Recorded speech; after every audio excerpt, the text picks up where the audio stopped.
آپ حضرات سے گزارش ہے کہ ایک بار سورہ حمد اور 3 بار سورہ توحید کی تلاوت فرما کر سکندر جہاں بنت کاظم علی کی روح کو اشارت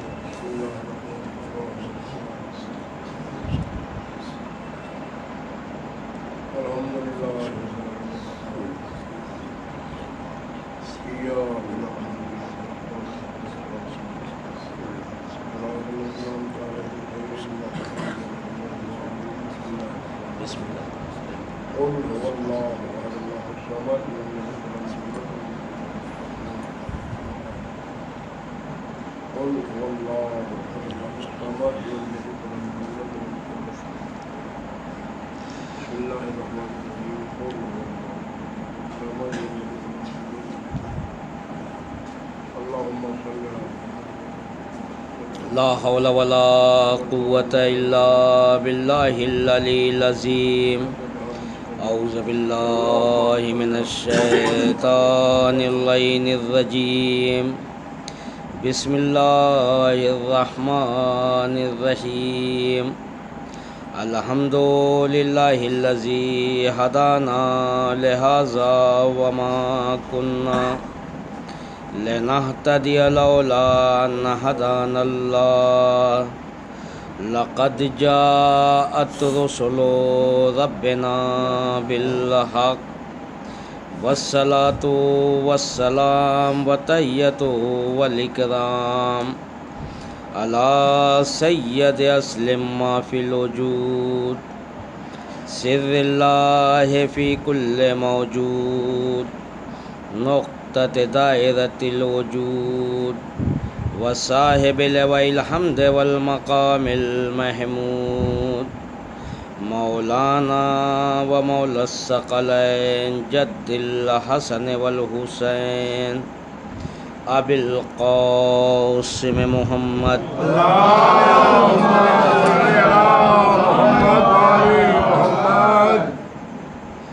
وعلى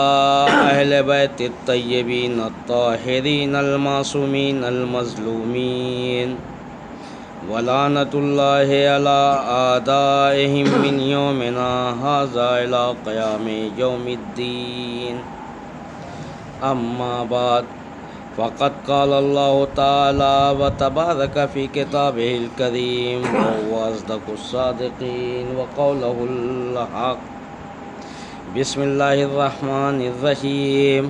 تبارك الذي نزل الفرقان على عبده ليكون للعالمين نذيرا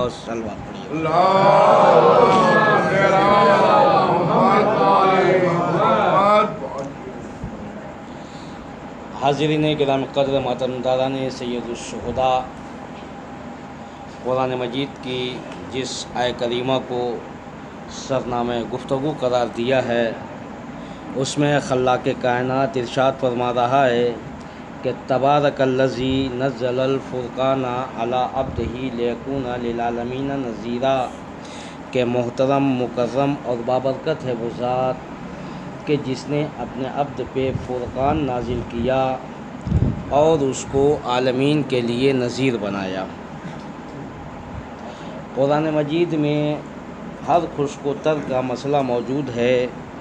اور اس قرآن مجید کی عظمت یہ ہے کہ ان کنتم فی ریب مما نزلنا علی عبدنا فاتوا بسورۃ من مثلہ، کہ یہاں ارشاد ہوا اے کفار مکہ، اے دشمن دین و اسلام و نبوت، تمہیں اس قرآن کے بارے میں شک ہے جو ہم نے اپنے عبد پہ نازل کیا، اور تم سمجھ رہے ہو کہ کلام بشر ہے، تو سارے عرب والے، سارے جہان والے مل کر اس کا جواب لاؤ۔ پھر عزیزان محترم، قرآن مجید میں خداوند عالم نے کہا کہ افلا یتدبرون القرآن، کہ تم قرآن میں غور و فکر کرو، قرآن میں جستجو کرو۔ قرآن اگر اللہ کے جانب کے علاوہ کسی غیر کی جانب سے ہوتا تو اس میں اختلاف پائے جاتے، تو معلوم ہوا کہ جو شے بھی اللہ کی طرف سے ہو اس میں قیامت تک کوئی اختلاف نہیں ہوتا۔ اختلاف ہوتا اس جگہ پہ ہے جہاں بندے ہوتے ہیں، لیکن خدا نے جتنی بھی چیزیں آسمان سے بھیجی ہیں اس میں کسی بھی طریقے کا کوئی اختلاف نہیں ہے، نبوت ہو یا رسالت ہو یا امامت ہو یا قیامت، جو شے بھی اللہ کی طرف سے آئی ہے اس میں قیامت تک کوئی اختلاف نہیں ہو سکتا۔ اختلاف ہوتا وہاں ہے جہاں بندے ہوتے ہیں، چونکہ بندوں کو اقتدار پسند ہوتا ہے، بندوں کو دولت پسند ہوتی ہے، لیکن خداوند عالم کو اپنی کرسی بچانے کے لیے بھائی بھائی سے لڑانے کی ضرورت نہیں ہے۔ وَوَسِعَ كُرْسِيُّهُ السَّمَاوَاتِ وَالْأَرْضَ، اس کی کرسی جغرافیائی مملکت کی کرسی نہیں ہے، وہ ہمیشہ تھا، ہمیشہ رہے گا، اس کے مزاج میں بدلاؤ نہیں ہے۔ اس نے کائنات میں 1,24,000 انبیاء کرام بھیجے، کیا کسی کو منصب نبوت دینے کے بعد منصب نبوت سے ہٹایا؟ نہیں ہٹایا، ورنہ یہ انسان کہتا کہ پروردگار عالم کیسے کو ہادی بنا کے بھیجا ہے، کیسے کو رہنما بنا کے بھیجا ہے۔ اس لیے اللہ جنہیں بندوں کی ہدایت کے لیے بھیجتا ہے، ساری ذمہ داری خدا اس کی ساری ذمہ داری اپنے پاس رکھتا ہے۔ عزیزان محترم، آپ تاریخ اٹھا کے دیکھ لیجئے کہ اللہ نے جنہیں ہادی بنا کے بھیجا، اگر وہ کسی بھی میدان میں، چاہے علم کے میدان میں، چاہے عمل کے میدان میں، یا میدان جنگ میں،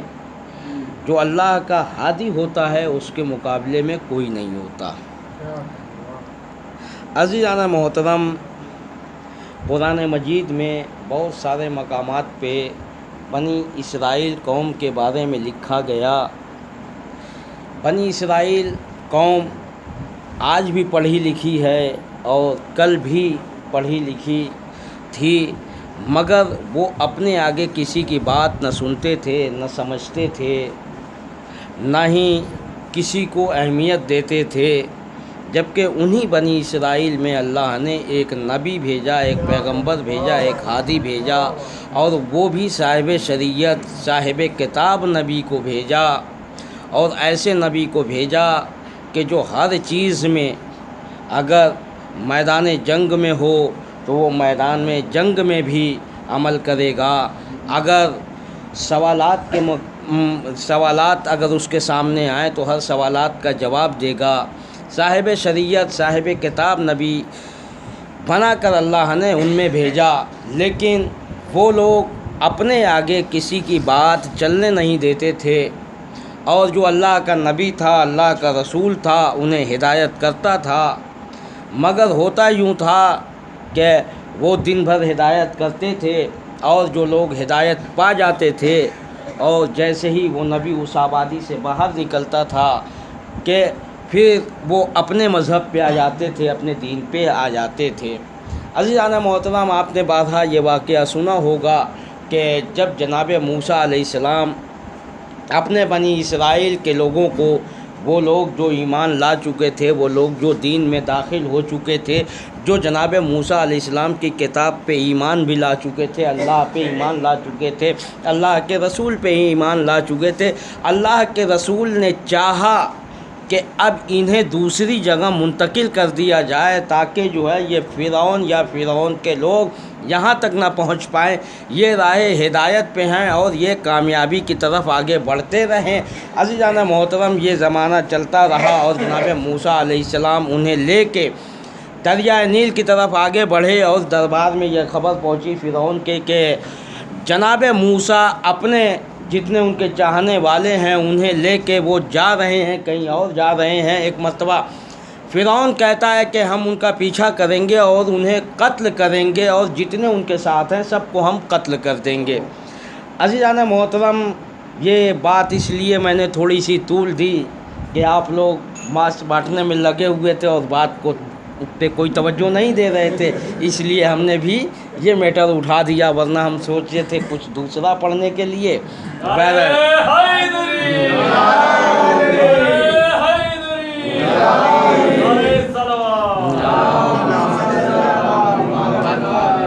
بہرحال آپ